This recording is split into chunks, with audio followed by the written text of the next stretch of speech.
Marathi cinema industry लंबे समय से जिस फिल्म का इंतजार कर रहा था वो आखिरकार बड़े पर्दे पर उतर ही चुकी है। नाम है राजा शिवाजी। करीब 100 करोड़ के बजट वाली ये फिल्म न केवल मराठी सिनेमा की अब तक की सबसे महंगी फिल्म है, बल्कि इसे हिंदी में भी उसी भव्यता के साथ रिलीज किया गया है। आइए जानते हैं कहानी के बारे में। फिल्म की कहानी उस दौर से शुरू होती है जब चारों तरफ जुल्म का साया था और दक्कन की धरती अपनों के ही खून से लाल हो रही थी। साल 1629 जब छत्रपति शिवाजी महाराज अपनी मां के गर्भ में थे, तभी देवगिरी किले यानी कि दौलताबाद में एक ऐसी विश्वासघाती घटना घटी जिसने इतिहास की धारा बदल दी। सुल्तान बुरहान निजाम शाह के आदेश पर शिवाजी महाराज के नाना लखुजी राजे जाधव की उनके बेटों और पोतों के दरबार में बेरहमी से हत्या कर दी गई। एक तरफ मुगलों की गिद्ध दृष्टि तो दूसरी तरफ निजाम और आदिल शाह की चक्की में गांव के गांव उजड़ रहे थे। इसी हाहाकार के बीच विद्रोह की भी चिंगारी खुलसी, जिसे मां जिजाऊ ने अपने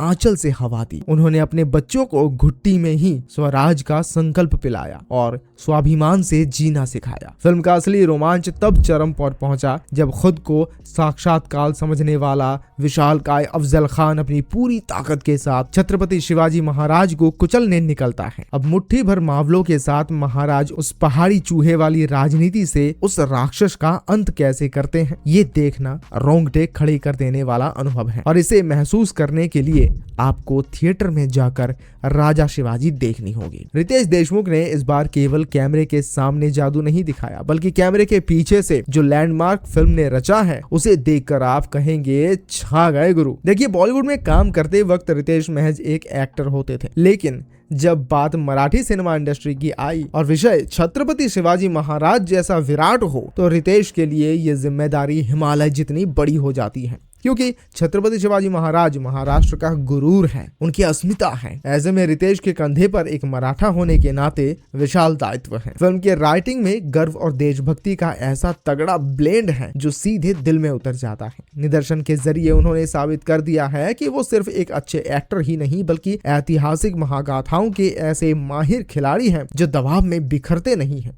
बल्कि निखर के सामने आते हैं। एक्टिंग की बात करें तो एक्टिंग के मामले में रितेश देशमुख अपने करियर की बेस्ट परफॉर्मेंस दी है। उन्होंने महाराज की गरिमा, शक्ति और इमोशनल गहराई को इस तरह से जिया है कि आपको पर्दे पर सिर्फ और सिर्फ राजा नजर आते हैं। संजय दत्त ने अपनी स्क्रीन प्रेजेंस से जान डाल दी। वहीं अभिषेक बच्चन भी पूरे फॉर्म में दिखे हैं। उनका किरदार कहानी को जबरदस्त मजबूती देता है। वो इस फिल्म में मराठी डायलॉग बोलते हुए भी नजर आते हैं। विद्या बालन ने अपनी एक्टिंग और तीखे डायलॉग से महफिल लूट ली है। उनकी डायलॉग डिलीवरी एकदम सटीक है। भाग्यश्री की स्क्रीन भी ठीक ठाक लगी, लेकिन उनकी मराठी काफी कमजोर। तो वही जितेंद्र जोशी और सचिन खेड़कर ने अपनी सधी हुई एक्टिंग से फिल्म को और ज्यादा ठोस बनाया। बोमन ईरानी और जेनेलिया देशमुख छोटे मगर बेहद असरदार रोल में थे। फिल्म के क्लाइमैक्स में सलमान खान का स्पेशल अपीयरेंस, जिसे देखकर थिएटर में तालियां सीटियां गूंजने लगी। म्यूजिक की अगर बात की जाए तो अजय अतुल का संगीत इस फिल्म की रीढ़ की हड्डी है। जब जय शिवराय और एंथम बजता है तो रोंगटे खड़े होने वाली एक फील आता है। उनका बैकग्राउंड स्कोर हर एक इमोशन और युद्ध के सीन को और ज्यादा प्रभावशाली बना देता है।